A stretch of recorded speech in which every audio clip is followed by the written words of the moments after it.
High uric acid levels में किस तरह से डाइट लेना चाहिए ताकि आपका यूरिक एसिड नेचुरली कम हो, उसके बारे में जानकारी दे रही हूँ।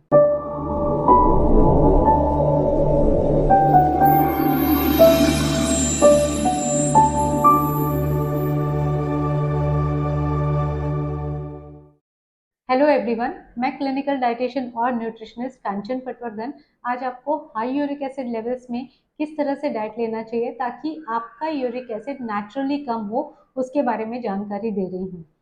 तो ये एक मेटाबॉलिक डिसऑर्डर है, इसकी वजह से हमारे बॉडी में यूरिक एसिड लेवल्स बढ़ने लगते हैं। ये बहुत ही एक simple test serum uric acid levels से हमको पता कर सकते हैं कि हमारे बॉडी में कितना हमारा यूरिक एसिड लेवल्स है। कई बार लोगों में देखा गया है कि उनके जॉइंट्स में पेन होता है, तो ऐसे में हम उनको रिकमेंड करते हैं कि आप अपना यूरिक एसिड लेवल्स चेक कराएं। अगर हम इसको समय रहते इसका इलाज कर लें तो इसको हमारे गाउट अर्थराइटिस में कन्वर्ट होने से हम बचा जा सकता है और इनिशियल स्टेज में ही हम इसके ऊपर डाइटरी थेरेपी से हम इसको कंट्रोल में लाया जा सकता है।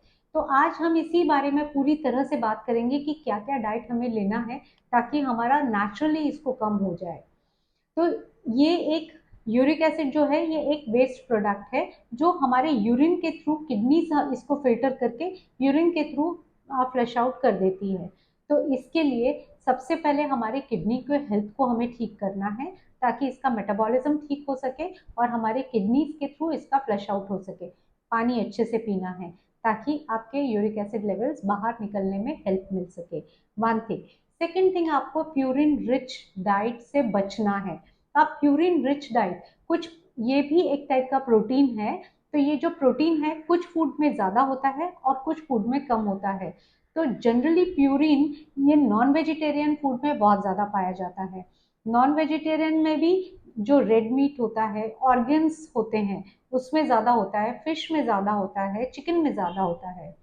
ठीक है, तो इन सब चीज़ों को अगर हमने अवॉइड किया तो डेफिनेटली हमारा यूरिक एसिड लेवल्स को हम नॉर्मल कम कर सकते हैं।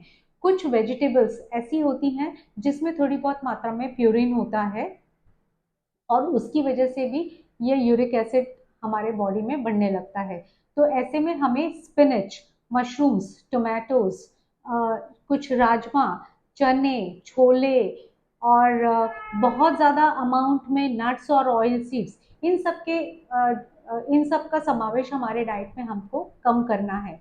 पर यहीं पे होता क्या है कि जब आपके बॉडी में धीरे धीरे ये जो यूरिक एसिड अगर बढ़ रहा है तो ऐसे में ये क्रिस्टल्स फॉर्म में होते हैं और जनरली ये कौन से जॉइंट्स में जमते हैं, ये छोटे जॉइंट्स में जमते हैं। मतलब आपकी उंगलियों के जो जॉइंट्स है उसमें उसमें आप ये क्रिस्टल्स जमा होने लगेंगे, या आपके पैरों के अंगूठे के उधर जमा होने लगेगा, पैरों की उंगलियों में जमा होने लगेगा और धीरे धीरे इसकी वजह से आपको पेन होगा। जब आप आपके हैंड्स को मूवमेंट करेंगे तो आपके इसमें पेन हो सकता है और इसकी वजह से आपके बॉडी, आपके जो जॉइंट्स है उसमें इन्फ्लामेशन होगा और उसमें रेडनेस आएगी, स्वेलिंग आएगी और आगे चल के ये गाउट अर्थराइटिस में कन्वर्ट भी हो सकता है। इसीलिए इसको समय रहते इसको डाइट से आप कम कर सकते हैं।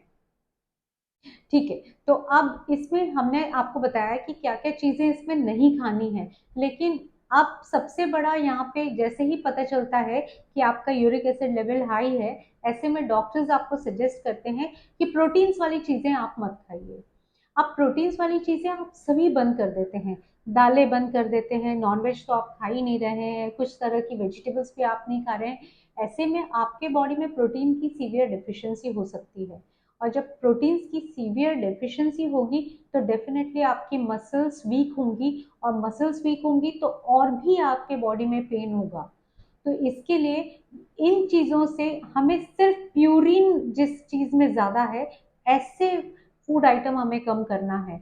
तो राजमा, चने, छोले, जो उड़द, इन इन दालों का हमें कम डाइट में लेना है। लेकिन मूंग की दाल आप थोड़ी मात्रा में ले सकते हैं, आप तूर की दाल थोड़ी मात्रा में ले सकते हैं, आप मसूर की दाल भी आप ले सकते हैं, हरे मूंग की दाल भी ले सकते हैं। तो इन तरह से ये दालों का समावेश आप 2 से 3 कटोरी दिन भर में आप कर सकते हैं। याद रखिए, आप अगर नींबू पानी अगर आप ले रहे हैं तो नींबू पानी भी आपके गाउट अर्थराइटिस को कम करने के लिए बहुत अच्छा होता है, क्योंकि विटामिन सी का जो रोल होता है वो एंटी इंफ्लामेटरी की तरह काम करता है। इसमें ऑरेंज और कैरेट और बीटरूट, इसकी जो स्मूदी होती है, ये भी आपके यूरिक एसिड लेवल्स को कम करने में बहुत ही हेल्पफुल होती है। अगर आपको किस तरह से बनाना है, इसका यूट्यूब वीडियो भी आप मेरे यूट्यूब वीडियो में देख सकते हैं। और इसके साथ में आपको सभी प्रकार के फलों का समावेश जरूर आपकी डाइट में करना है, जिससे आपकी यूरिक एसिड लेवल्स को कम करने में मदद मिलती है। बहुत ज़्यादा मिल्क और मिल्क प्रोडक्ट्स का समावेश ना करें। दही आप थोड़ी बहुत मात्रा में ले सकते हैं। खोया, पनीर, ये चीज़ें अवॉइड करिए। पीनट्स आप अवॉइड करिए। और सबसे मेन इंग्रेडिएंट है शुगर, क्योंकि हम प्रोटीन रिच तो हम मना कर रहे हैं, लेकिन कोई भी फोकस नहीं कर रहा है शुगर के ऊपर। ये सबसे बड़ा कल्प्रिट है आपके यूरिक एसिड लेवल्स को बढ़ाने के लिए।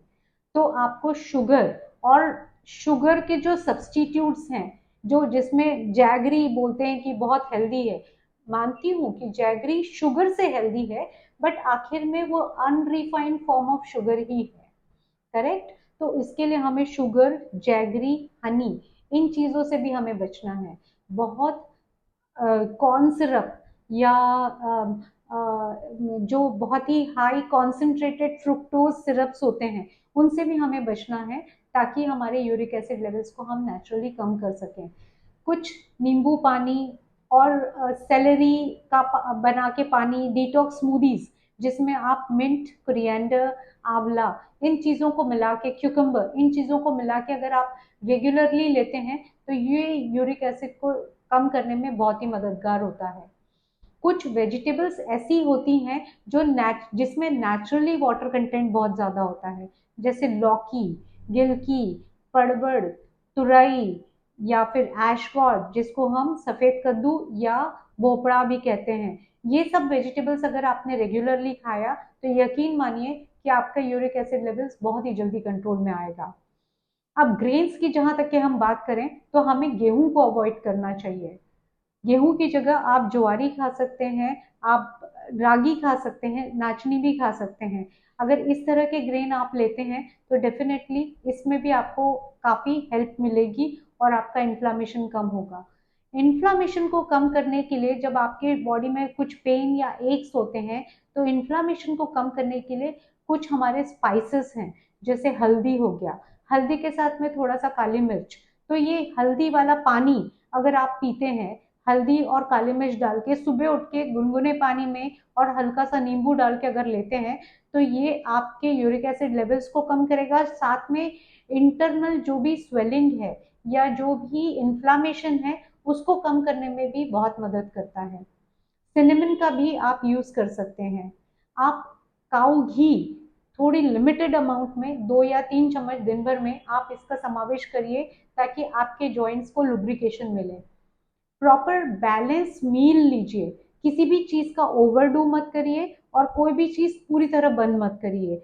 ये एक एक थंब रूल आप कह सकते हैं, ठीक है।